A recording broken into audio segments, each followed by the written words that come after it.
तो आज की वीडियो जो है वो ट्यूलिप सलवार की है। इसकी जो लेंथ है वो 36 इंच है और जो हिप है वो 40 इंच है।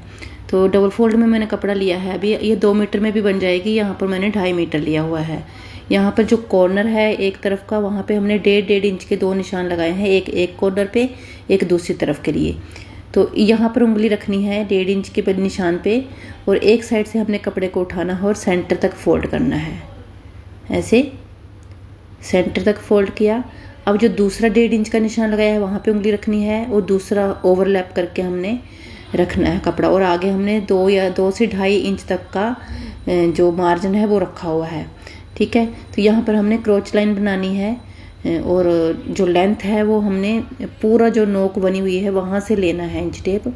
और पूरी जितनी, जैसे मेरे 36 इंच है और मैंने बेल्ट लगानी है 1 इंच की, तो मैंने इसमें 37 इंच का लगाना है, क्योंकि हमारा थोड़ा सा फोल्ड भी होगा नीचे, ऊपर बेल्ट में भी जुड़ेगा, तो हमने 1 इंच ऐड करना है। ठीक है, और 1 इंच जो है वो बाहर बेल्ट के लिए निकालना है। ठीक है, तो इस तरीके से हम राउंड में एक कॉर्नर जो बना हुआ है वहाँ पे इंच टेप रखेंगे और पूरा राउंड में पूरी लंबाई हम लगा लेंगे। ठीक है, इसको कट कर देंगे तो ये राउंड में कट हो जाएगा। अब जो हमने एक्स्ट्रा रखा हुआ है ना आगे की तरफ को, वहाँ पे हमने क्रॉच लाइन बनानी है। तो क्रॉच लाइन जो है वो हिप का हमने 4th लेना है और 2 इंच इसमें ऐड करने हैं। जैसे मेरे 40 है तो 40 का 4th हुआ 10 इंच और 2 इंच ऐड करने हैं, तो 12 इंच पे हमने क्रॉच लाइन बनानी है। यहाँ पर हमने 2 इंच का क्रॉच लाइन के लिए निशान लगाया है। इस तरीके से इसको सीधा सीधा लगाएंगे और यहाँ पर हमने शेप दे देनी है। तो इसको हम कट कर लेंगे यहाँ से। कट करने के बाद जब इसको ओपन करेंगे, अब यहाँ से जुड़ा हुआ है तो यहाँ पे भी कट कर लेना।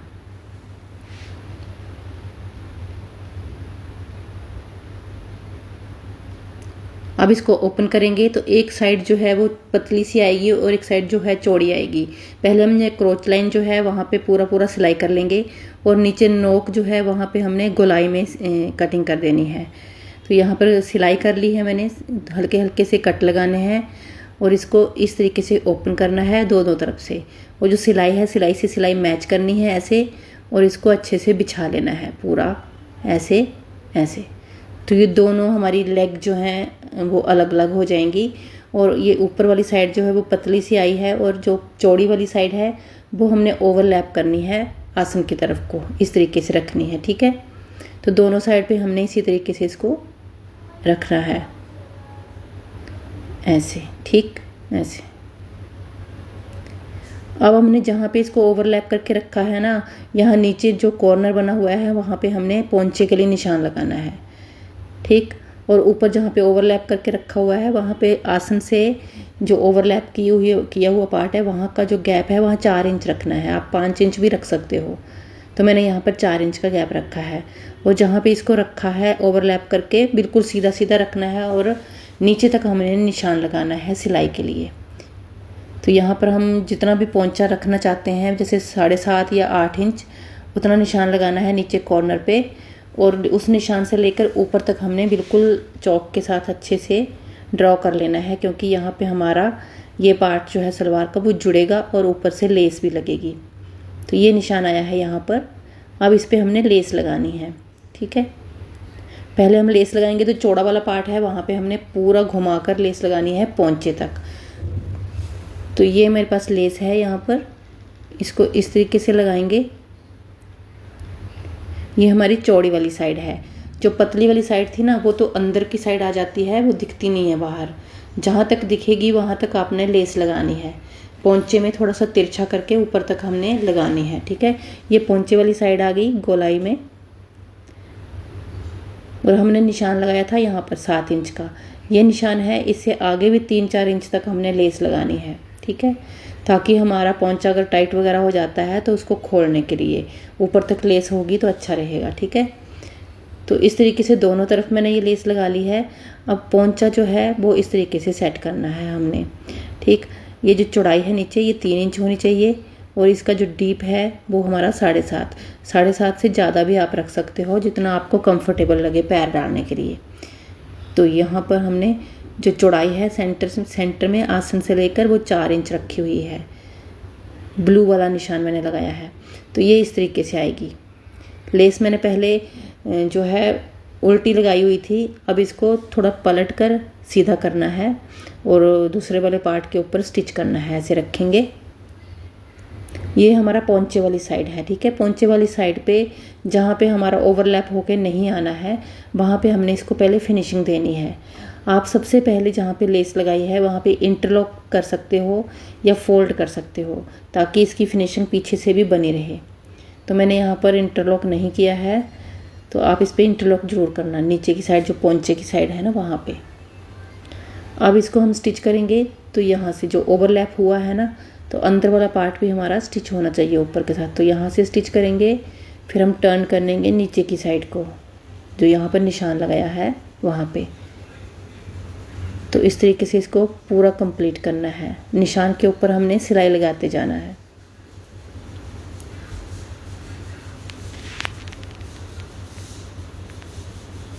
ऐसे, ठीक है।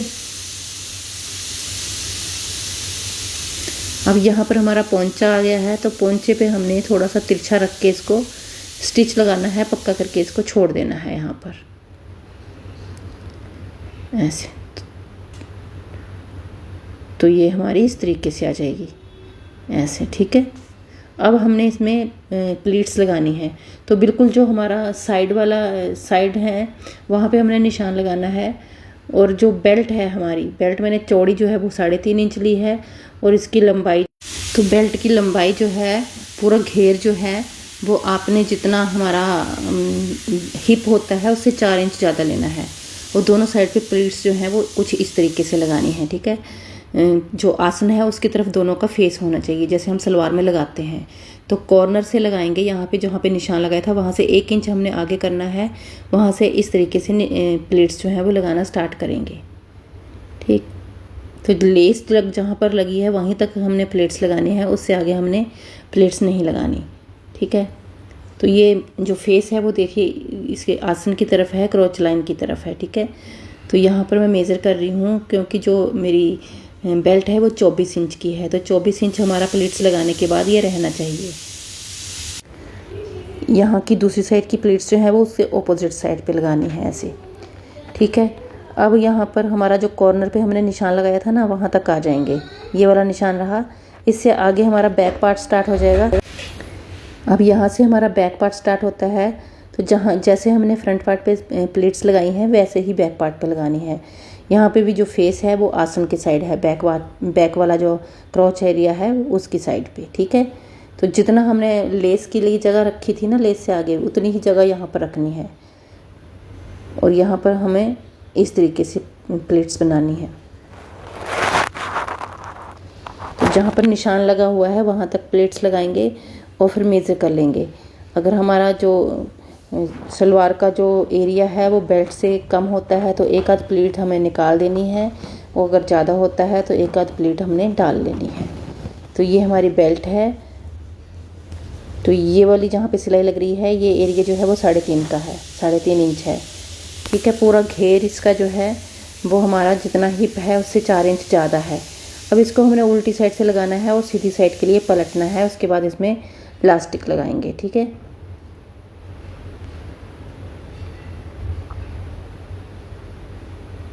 तो यहाँ पर हमारी बेल्ट जो है कंप्लीट हो गई है।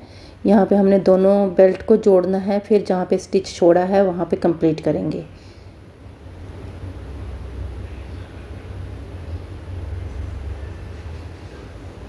यहाँ पे ये छोड़ा हुआ है, इसको कंप्लीट करते हैं।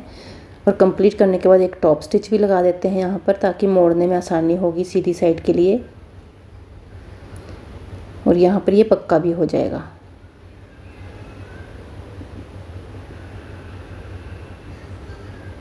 अब हमने इसको ऐसे सीधी साइड के लिए पलटा है और हल्का सा 1-1.5 इंच का गैप छोड़ना है, हमने इलास्टिक अंदर डालनी है इसलिए।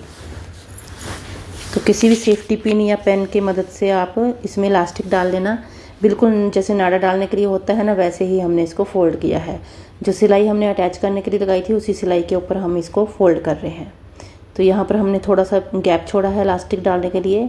अब मैंने यहाँ पर इलास्टिक डाल दिया है, ये वाला इलास्टिक रहा। इलास्टिक का जो एरिया है वो हमारी जितनी हिप है उससे 4 इंच हमने कम लेना है। ठीक है, ऐसे इसको हमने डालने के बाद इसको अच्छे से जोड़ लेना है यहाँ पर, और अच्छे से इसको यहाँ पे हमने खुला छोड़ा था उसको बंद कर लेंगे और इसको अच्छे से खींचेंगे तो स्ट्रेच करने से ये बिल्कुल बराबर हो जाएगा। अब हमने इसको स्ट्रेच करके सेंटर में एक सिलाई लगानी है।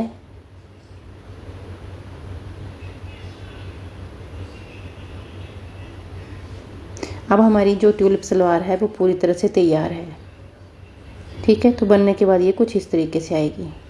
Thank you for watching.